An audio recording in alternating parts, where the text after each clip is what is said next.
poverty, and in particular child poverty. The poor need help, not excuses, not belated promises, but action. Now, and we will work with anyone to address this issue. And we don't care which politician or which party wants to claim that they've said it first. We don't care who reckons they've got the best policies, and we don't care who wants to be the lead speaker. This goes deeper than political posturing and the hope of securing a few votes here and there. We need to park our politics at the door, commit to listening to the experts like the Child Poverty Action Group and our own community action groups right throughout South Auckland here, who've been dealing with these issues for generations.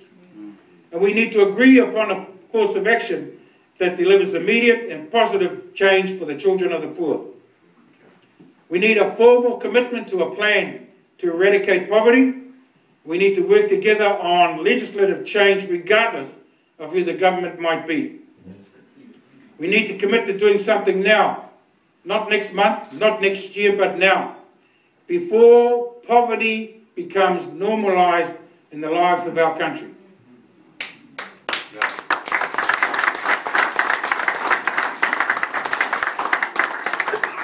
The world is in deep trouble, with the European economy on the edge and America struggling to repay its debts. And unless the world switches on to their dreaded Honeheke tax, that financial transaction tax, to lessen the pressure on the poor, we are going to be staring a full-blown global depression in the face, where poverty will become a way of life for even more of our people.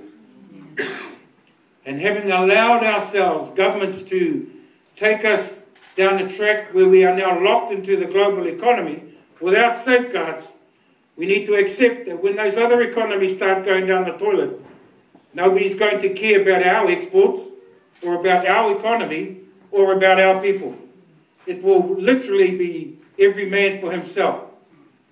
That's why we need to act now, and we need to act together to push through the policies that will turn our economy around, to cater for those in need, before those in need join their rebellious comrades in wreaking havoc around the world right now.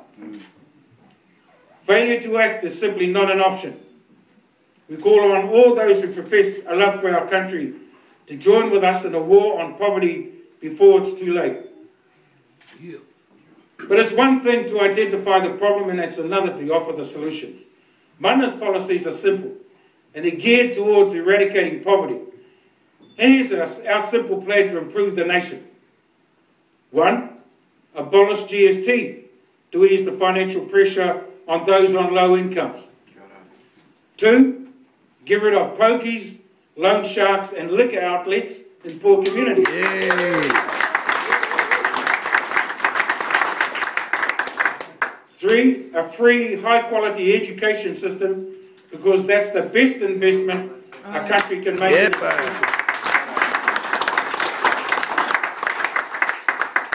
Free meals for children at schools, because every child deserves the opportunity to learn. Feed the kids.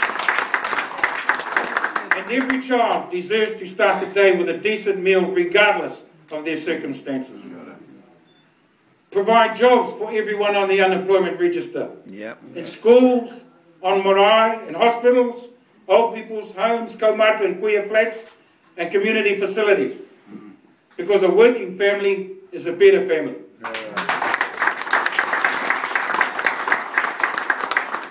Increase the minimum wage to $15 an hour to put more money into the hands of workers. Yep. And more money back into our economy. Make the first $27,000 tax-free.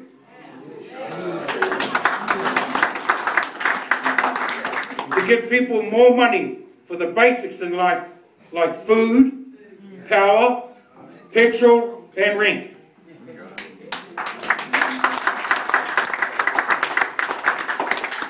Commit to building 20,000 new state houses. To reduce overcrowding and health problems, and to provide the basis for thousands and thousands of apprenticeships and jobs in all of the building trades. just while I'm on that, set state rentals at 25% of a family's income.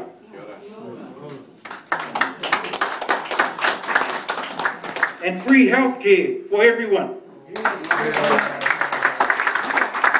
Free health care for everyone, because paying to keep a nation healthy is actually cheaper than paying to fix a population suffering the many illnesses of poverty.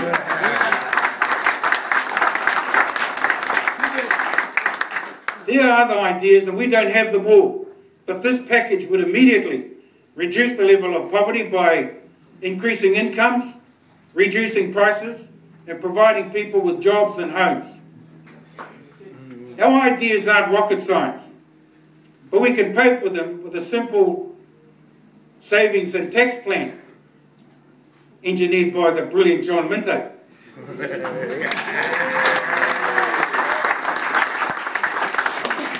And here's John's savings plan.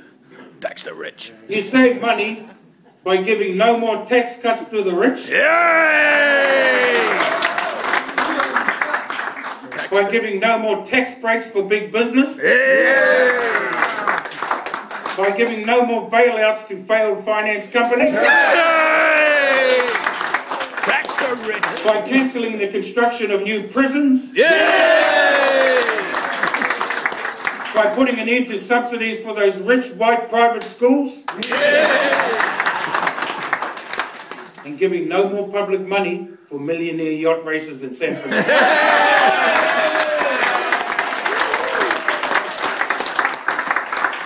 And a simple taxation plan based on the Honeheke tax, a real capital gains tax, an inheritance tax, and a progressive income tax. In case you don't know what the progressive income tax means, it means the progressively more money you make, the progressively more money you pay.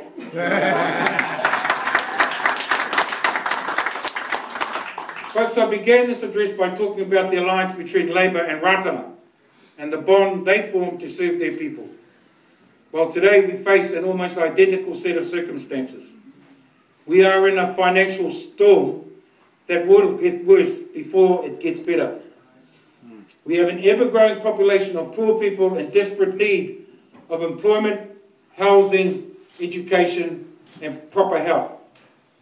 Ratana and Savage's foresight saw a new dawn in the politics of this country, the creation of the welfare state, and a set of priorities that ensured that those less fortunate did not go without, a revolution that protected those on the very edges of society. And today we need another revolution, one where people give a damn about the 270,000 kids who aren't getting enough to eat every day. Where society commits to housing those living in inadequate and overcrowded housing. Where we find the money to put everyone into work, and where we pass legislation to eradicate poverty tomorrow.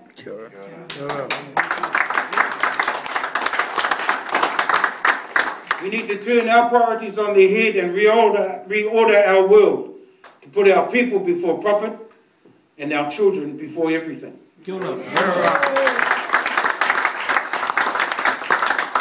This Saturday, voters will have an opportunity to back a party who have identified the eradication of poverty as a primary goal, of voting for a party that chooses to walk away from the same old ways of doing politics, of choosing a party of activist leaders with the best record of all candidates in stepping up to the plate in defence of the poor and the and quite frankly of supporting a party like we haven't seen since the Labour Party of the 1930s. One old Pākehā lady in Dunedin put it to me best, that last comment, when she said to me, "Mana is where Labour should be." Labour has walked away from its roots. Labour has betrayed the people who first brought it to power. Mana takes that space and we take it proudly.